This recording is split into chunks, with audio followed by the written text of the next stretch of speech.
이에 재판관 전원의 일치된 의견으로 주문을 선고합니다. 주문, 피청구인 대통령 박근혜를 파면한다.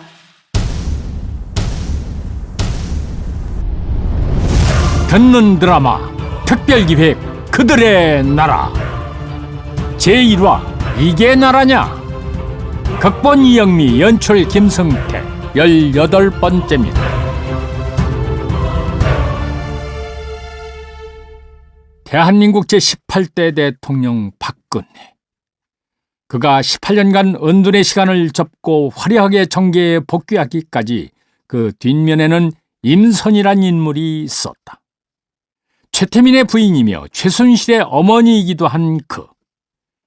최 씨의 일가를 둘러싸고 있던 천민 자본주의가 한 인간을 얼마나 불행하게 만드는지를 보여주는 작은 에피소드가 있다.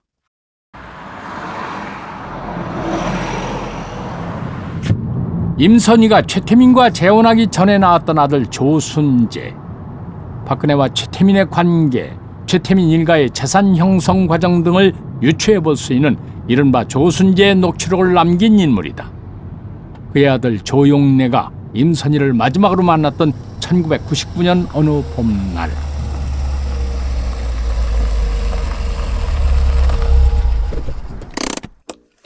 압구정동 아파트 단지 파출소 뒤. 아이고, 용래야. 할머니. 고모. 아이고, 야, 너는 저기 가서 좀 있거라. 내 용래하고 할 말이 좀 있다. 아, 왜요? 아이고, 얼른. 알았어요. 아이고, 용래야. 편찮으시다는 얘긴 들었어요. 좀 어떠세요? 당뇨 합병증이 심해가 그 투석도 해야 된다 하고. 저 가스나 차 밖에서 지금 지켜보고 있지? 예. 아이고, 엉성스러워라. 아버지도 걱정이 많으세요. 고모들하고 살기 불편하시면 그냥 저희랑 같이 사세요. 아버지, 어머니랑 할머니 돌아가실 때까지요. 손자가 할머니 만나는데 이게 뭐예요? 간첩 접선하는 것도 아니고.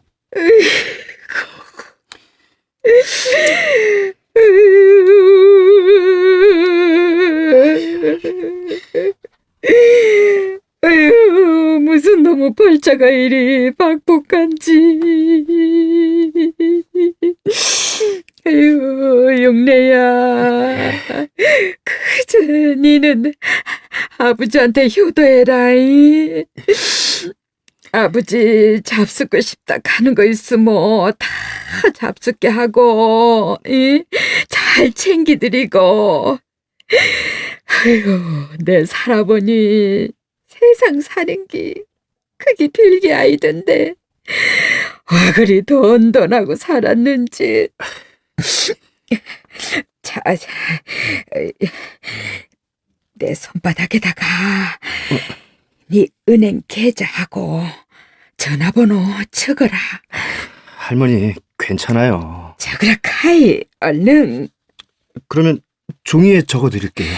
안 된다.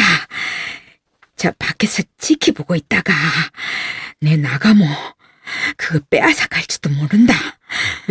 고모가 왜요? 한 푼이라도 내가 너희한테 챙겨줄까 그런갑지. 할머니. 저것들이 얼마나 독한지 내 은행 통장 다 빼앗겠다.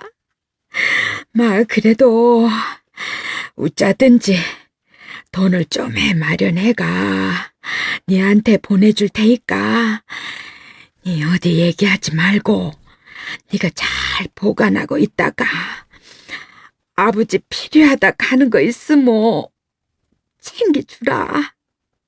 알겠나? 할머니. 그것이 마지막이었다. 할머니와 손자의 관계도 천륜도 그들의 탐욕 앞에서는 무력한 것이었다.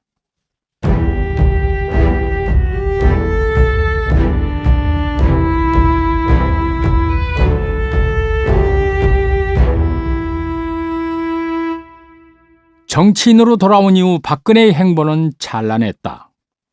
2000년 한나라당 부총재, 2002년 방북 및 김정일 면담, 2004년 고 노무현 대통령 탄핵 사태 주도. 이런 일련의 과정을 겪으면서 박근혜는 차기 대선 주자 가운데 한 명으로 급부상하고 있었다. 한편 2007년 2월 유경재단 이사장으로 있던 박근영은 백석문화대학 겸임교수 신동욱과 약혼을 하고 이듬해 결혼을 한다. 그런데 이 과정에서 문제는 유경재단이었다. 그 남자가 이사장보다 14살이나 어리대. 나이 차이가 무슨 문제야. 둘이 사랑하면 그만이지. 그 신교수라는 사람 박근영 이사장님 처음 만나서 공주님이라 그랬대. 아니 뭐 어떤 의미로는 공주인 건 맞지. 젊고 잘생긴 남자가 와서 공주님 지켜주겠습니다 하면 완전 로맨틱 드라마지. 근데 동생 박지만 회장이 싫어한다며.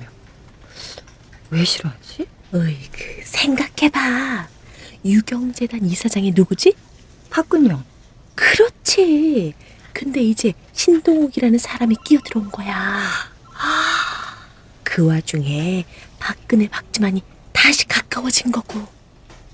박근영, 신동욱 이 두 사람의 인연을 불편해하는 이들이 분명히 있었고 그것은 몇 년 후 이른바 오천살인 사건이라는 불행한 사태의 작은 씨앗이 된다.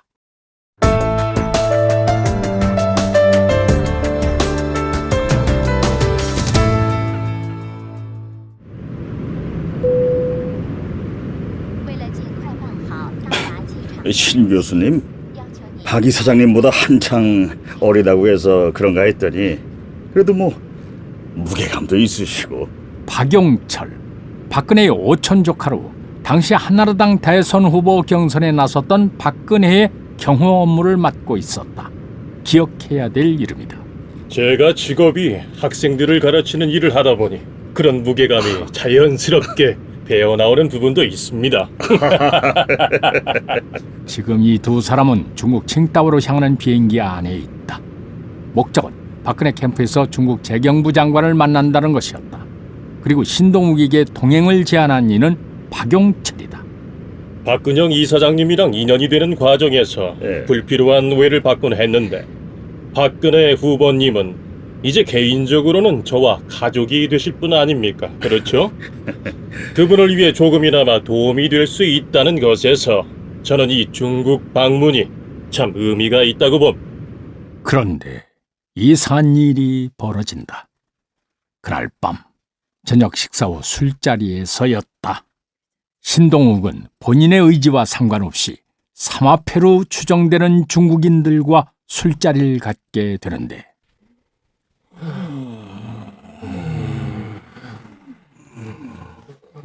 저게 뭐지? 페트병 스트로에서 나오는 저거 하얀 연기. 가만, 술 탓인가? 저기 분명히 연기가 오르고 있는 거 맞지? 그리고 저 사람은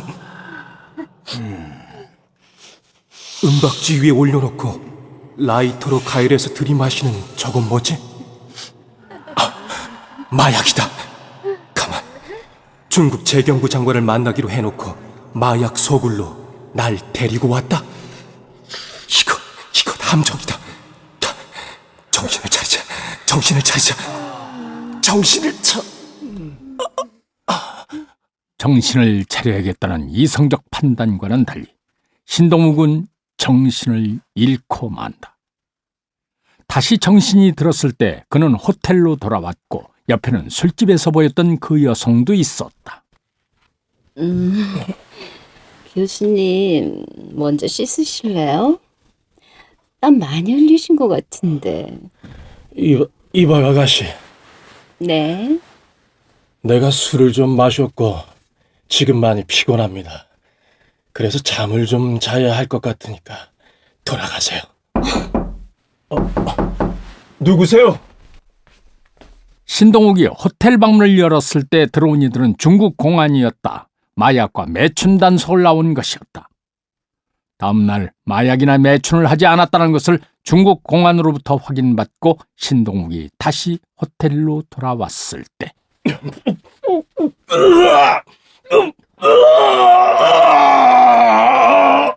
한국에서는 경험해보지 못했던 심한 구토가 있었고 그래서 호텔 매니저에게 도움을 청했는데 뜻밖의 교환들에게 폭력을 당하고 만다.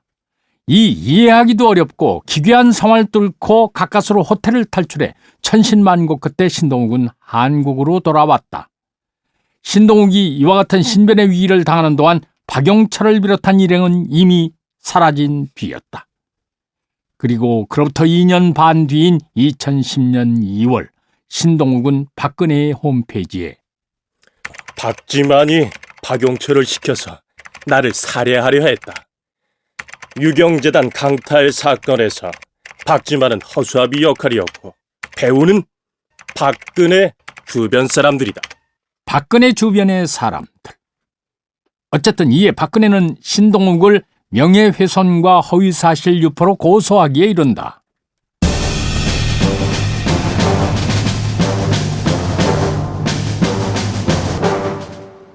제17대 대선을 앞두고 한나라당 대선 후보 경선이 치열했던 2007년의 어느 날 최태민의 어부다들이자 임선희의 친아들인 조순재는 폐암 선고를 받는다.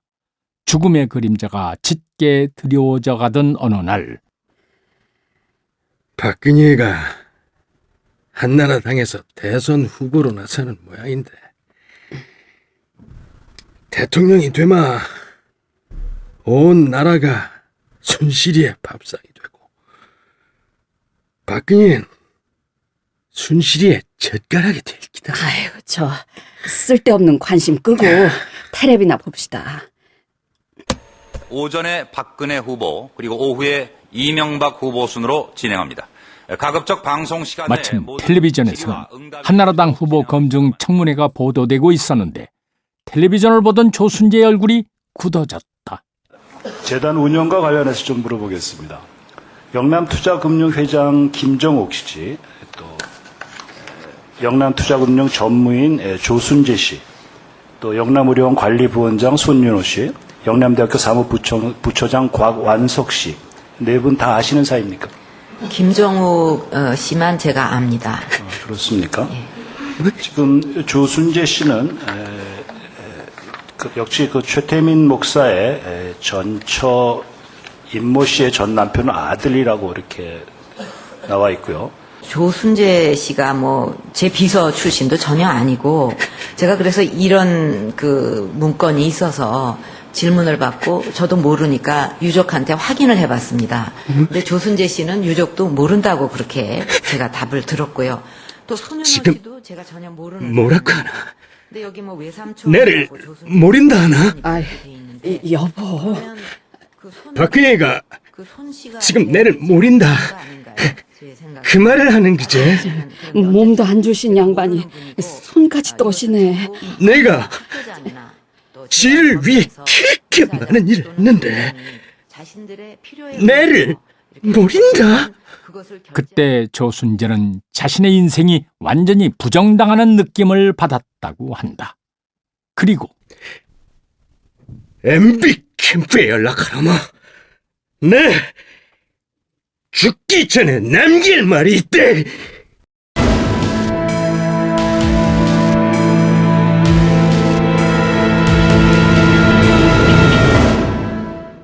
출연 안경진, 임진흥, 이병용, 이용순, 손정성, 임주현, 이승주, 홍진욱, 최정현. 해설 김종성. 음악 스테레오 M. 효과 보이스레인. 녹음 편집 미디어 코리아. 기획 KBS 성우 극회.